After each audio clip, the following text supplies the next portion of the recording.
नमस्कार, मैं शरद रिपोर्टर हूं और सबसे पहले आप सभी को, देशवासियों को 24 जनवरी की उत्तर प्रदेश दिवस पर हार्दिक शुभकामनाएं। उत्तर प्रदेश 24 जनवरी 1950 को अपना स्थापना दिवस मनाता रहा है और लगातार जिस तरीके से उत्तर प्रदेश विकास की ओर चहुमुखी विकास हो रहे हैं, ये अपने आप में दर्शाता है कि किस तरीके से हम भारतवासी अपने उत्तर प्रदेश को साथ में लेकर चल रहे हैं। आप सभी देशवासियों से अपील है और ख़ासकर उत्तर प्रदेश जो भी किसी भी राज्य में रहते हैं वो अपना उत्तर प्रदेश मनाएं, क्योंकि हमारा उत्तर प्रदेश 24 जनवरी को मनाया जाता है। आप सभी उत्तर प्रदेश 36 बिरादरी एकता मंच की तरफ से हार्दिक शुभकामनाएं। बहुत बहुत धन्यवाद। जी, मैं अपना नाम और परिचय दूंगा। जी, मेरा नाम मंजू यादव है, मैं कापासेड़ा से हूँ।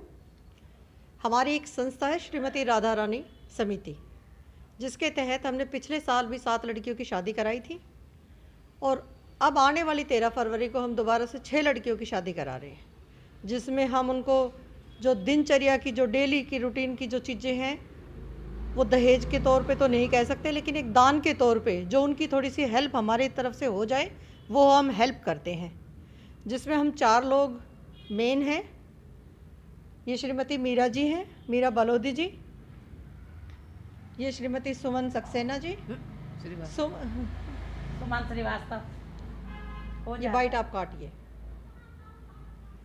ये सुमन श्रीवास्तव जी हैं, ये रीना सक्सेना जी हैं।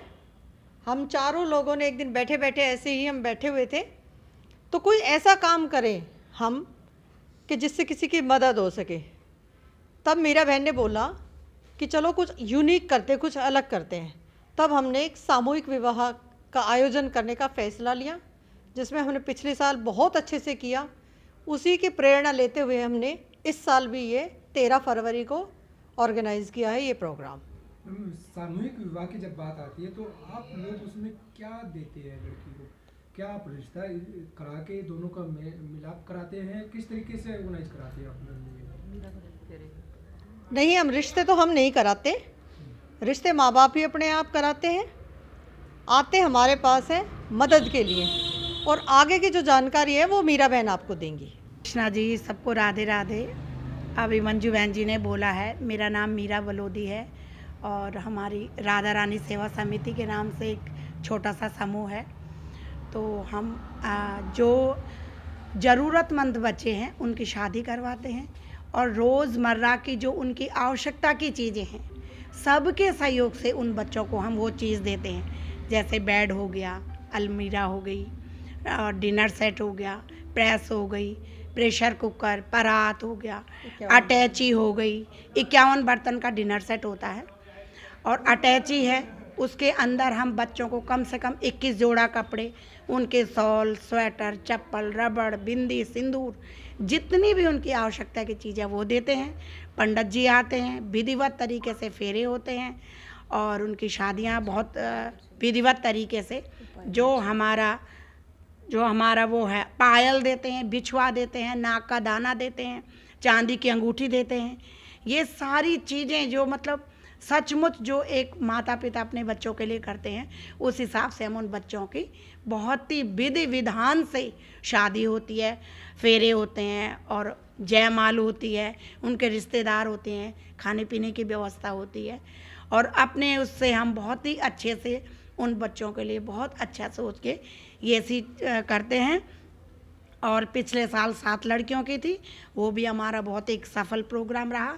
इस समय 13 फरवरी को 6 लड़कियों की शादी है और आगे देखते हैं राधा रानी की क्या कृपा होती है हमारे ऊपर।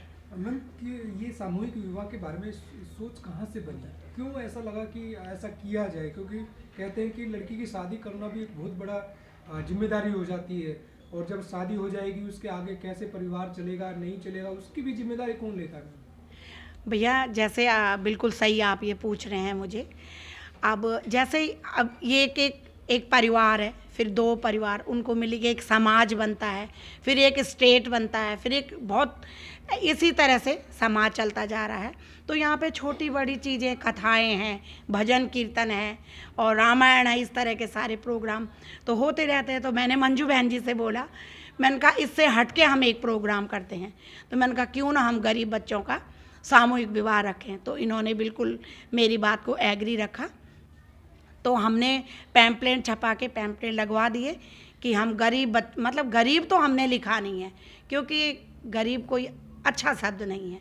तो हमने बोला पैम्पलेट लिखेंगे और उसमें ये लिखेंगे कि जिन भी माँ बाप को अपने बच्चों की शादी करानी है प्लीज़ वो हमसे संपर्क करें। और बिल्कुल उसी तरह के लोग हमारे पास आए वास्तव में जिनको ज़रूरत थी इस चीज़ की। तो हमने उनको ये बोला कि लड़का तुम खुद पसंद करो, लड़का क्या नौकरी करता है, किस हिसाब से तुमने अपना बेटी, किसी लड़के के हाथ में अपनी बेटी का हाथ रखना है। लड़का तुम पसंद करो, शादी हम करवाएंगे, क्योंकि हमें शादी कराने तक की ही जिम्मेदारी लेते हैं और राधा रानी से प्रार्थना करते हैं कि इनका वैवाहिक जीवन आगे तक बहुत अच्छे से चले। और मैं अपनी वाणी को यहीं पे विराम देती हूँ। जी, मैं सुमन श्रीवास्तव। सुमन जी, क्या कहेंगे, ये संस्था कहाँ से बनी और कैसे आप 4 लोग जुड़े? हम चारों लोग बहुत पुराने दोस्त रह चुके हैं, अभी भी हैं, रह चुके नहीं हैं, 10 साल पुराने हैं लगभग। और इसके पहले मैं जॉब करती थी, रोमन साराम पब्लिक स्कूल कापासेड़ा में है, वहाँ मैं एज ए अकाउंटेंट पोस्ट पे जॉब कर रही थी। अभी लगभग 1 साल से मैंने जॉब छोड़ा है और हम इस काम में लग गए। उसके बाद हम लोगों ने ये सोचा कि सबसे हटके एक काम किया जाए, तो ये गरीब बच्चों की शादी का हम लोगों ने प्लान किया। अच्छा, तो पैसा कहाँ से इकट्ठा करते हैं मैम? क्या घर से भी इकट्ठा लगाना पड़ जाता है कभी? सर वो देखो, वो तो हम जब इतना बड़ा प्रोग्राम कर रहे हैं तो घर से पैसा तो ऑब्वियसली लगाएंगे ही, लेकिन लोग हेल्प भी कर रहे हैं, ऐसी बात नहीं है। तो क्या क्या देते हैं आप दहेज में? अब दहेज तो नहीं कह सकते, एक लड़की की ज़रूरत की हम सारी सामान देते हैं। उसमें ये 4x6 का डबल बेड है, गद्दा, तकिया, चादर और अलमारी है, बड़ी अलमारी, डिनर सेट 51 बर्तन की, और प्रेस, कुकर, अटैची, उसमें 21 साड़ियाँ हैं और लड़के की पूरी ज्वेलरी लहंगे के साथ जो जयमाल के समय की होती है। अच्छा, कब ये प्रोग्राम ऑर्गेनाइज है मैम? ये है 13 फरवरी 2024। कहाँ पर? कापासेड़ा शिव मंदिर। कितने बाराती? लड़की के तरफ से है 11 लोग और लड़की के तरफ से है 11। शादी को लेके मैं बहुत अच्छा लग रहा है मुझे ये चीज़ कि ये गरीब लड़कियों की शादी हो रही है और ये सबके सहयोग से हो रही है शादी। और काफ़ी लोगों ने सहयोग भी दिया है, ऐसा नहीं है कि हमने अपने पास से ही किया है, काफ़ी लोगों का सहयोग गया है उसमें। और उसके सबके सहयोग से ही सब काम हो रहे हैं।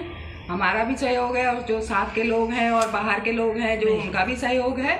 और ये मुझे बहुत अच्छा लगा। और बाकी मैं अपने घर में भी काफ़ी बिज़ी रहती हूँ, लेकिन मैंने कहा चलो वो तो एक घर की एक बिज़ीपन अलग होता है, ऊपर से ही लड़कियों का भी उद्धार होना चाहिए, तो इनको भी थोड़ा टाइम देना है। जैसे भी मेरे से निकल पाता है मैं टाइम देती हूँ अपनी तरफ। रीना जी, आप क्या कार्य करती हैं? हाँ, मैं अब कुछ काम नहीं करती हूँ, घर में ही रहती हूँ अपने। और बाकी इन लोगों के साथ मैं जो भी मेरे से सहयोग हो सकता है मैं उनको सहयोग देती हूँ। मैम, शादी खुद की अगर परिवार में करते हैं तो एक जिम्मेदारी भी हो जाती है ज़बरदस्त, और जब सामाजिक की बात आती है, पंचायत की बात आती है, तो उससे और ज़्यादा हो जाती है। तो ये कैसे निभा रही है आप लोग? ये क्या करते हैं कि देखो, ये हमारे घर की होती है वो तो चीज़ एक अलग हो गई, ठीक है, बाकी एक समाज की है, तो उस तरह से हम सब मिलके आपस में उसको हम कर रहे हैं। कब शादी है मैम, कब और कहाँ पर? 13 फरवरी की शादी है। ये मंदिर जो है, शिव मंदिर जो है पुराने, ये कापासेड़ा में, इसी में ही शादी है। कितने लड़कियों की? हाँ जी, 6 लड़कियों की। नमस्कार, मैं शरद रिपोर्टर हूँ और सबसे पहले आप सभी को, देशवासियों को 24 जनवरी की उत्तर प्रदेश दिवस पर हार्दिक हार्दिक शुभकामनाएं। उत्तर प्रदेश 24 जनवरी 1950 को अपना स्थापना दिवस मनाता रहा है और लगातार जिस तरीके से उत्तर प्रदेश विकास की ओर चहुमुखी विकास हो रहे हैं, ये अपने आप में दर्शाता है कि किस तरीके से हम भारतवासी अपने उत्तर प्रदेश को साथ में लेकर चल रहे हैं। आप सभी देशवासियों से अपील है, और ख़ासकर उत्तर प्रदेश जो भी किसी भी राज्य में रहते हैं वो अपना उत्तर प्रदेश मनाएं, क्योंकि हमारा उत्तर प्रदेश 24 जनवरी को मनाया जाता है। आप सभी उत्तर प्रदेश 36 बिरादरी एकता मंच की तरफ से हार्दिक शुभकामनाएं। बहुत बहुत धन्यवाद। आप सभी देशवासियों को उत्तर प्रदेश 36 बिरादरी एकता मंच की तरफ से गणतंत्र दिवस की हार्दिक शुभकामनाएं।